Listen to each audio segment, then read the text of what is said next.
इतना सुंदर तन है दीदी, लेकिन इस तन पर गुमान नहीं करना है।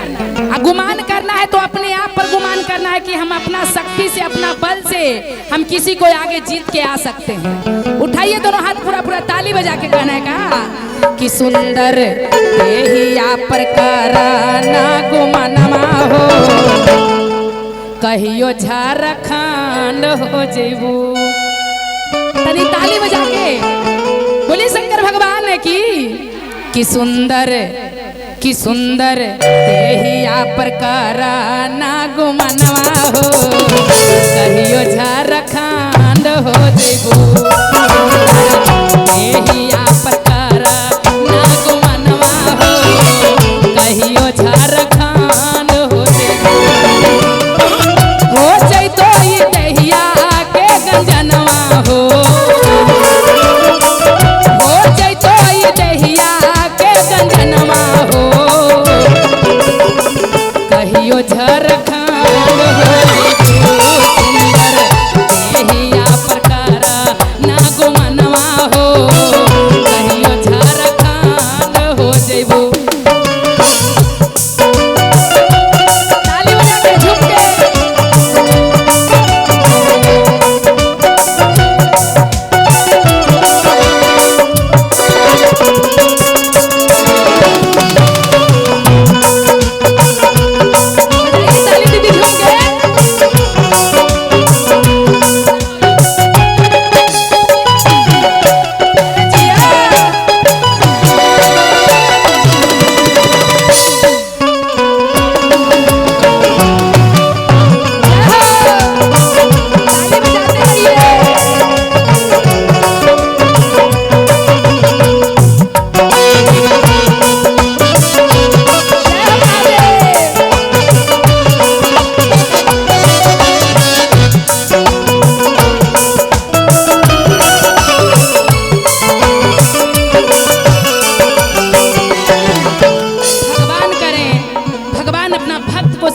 प्रेम से कौना भाव में तनी हाथ उठा के मीठा मीठा ताली के साथ। मनुष्य के तनमा है कागज के नैया,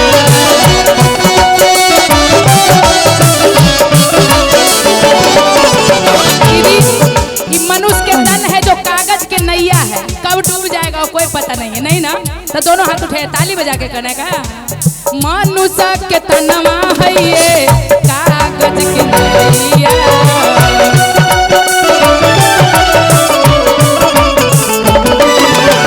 और कहने का पानी भरता डूब जाई हो, पानी भरता डूब जाई हो, देहिया के गंजान हो जाई हो।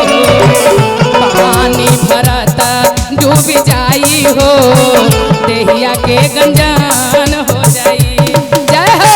तनी ताली बजा के भैया के नाम पर भोलेनाथ जय हो।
अभी सोचते होंगे कि हमारा ऐसा सुंदर संसार में कोई है नहीं। अपने आप में कोचनो तब कोई लोग रहते हैं दीदी, लेकिन अपने आप में सोचते हैं कि हम अपने लिए अपने अच्छे हैं, है ना?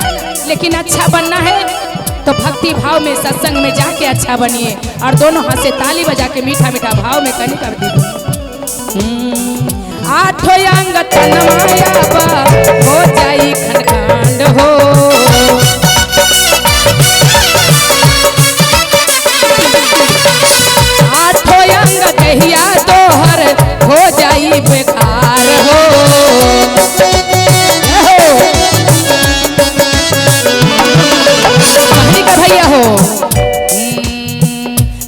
मिले जाई कुछो ना सहैया हो,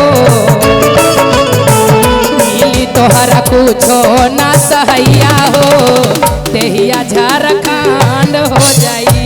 ए हो करला दीदी गोरो के भजनवा हो, देहिया झारखंड हो जाई। ताली बजा के झूम के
कि हमारे रमेश भैया के घर में गृह प्रवेश है।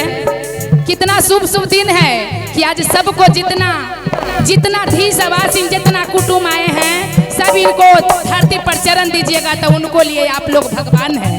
कहते हैं कोई भी आवे बड़े जेठों को आदर करना चाहिए, इसीलिए नया नया घर में सबको आदर किए हैं।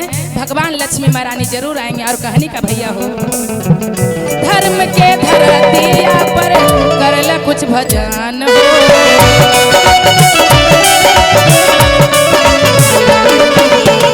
धर्म के धरतिया पर करल तू भजन हो,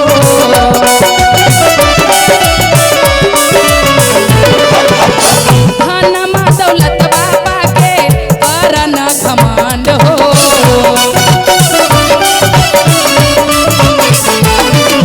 कहने का कि धर्म के धरती पर बैठ के कुछ भजन कर लीजिए। उठाइए दोनों हाथ, पूरा पूरा ताली बजा के कहना है। पीछे से भैया हाथ उठाइए ना, तनी ताली के साथ कहना है का धर्म के धरतिया पर करल तू भजन हो।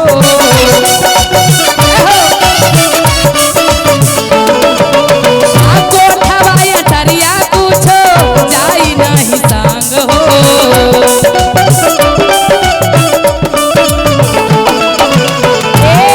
कहने का लेला दीदी प्रभु जी के नमवा हो। उठाइए हाथ, ताली बजा के दोनों हाथ, दोनों उठाइए, उठाइए दीदी दोनों हाथ से ताली हो। भैया झारखंड हो जाइए, करला दीदी गुरु के भजनवा हो। भैया झारखंड हो जाइए। ए हो सुंदर प्रकारा नागो मनवा हो, कहियो झारखंड हो जाइए। ए हो सुंदर प्रकारा नागो मनवा हो, कहियो झारखंड हो जाइए। दीदी सुंदर प्रकारा नागो मनवा हो, कहियो झारखंड हो जाइए। बोलिए शंकर भगवान की, पार्वती मैया की।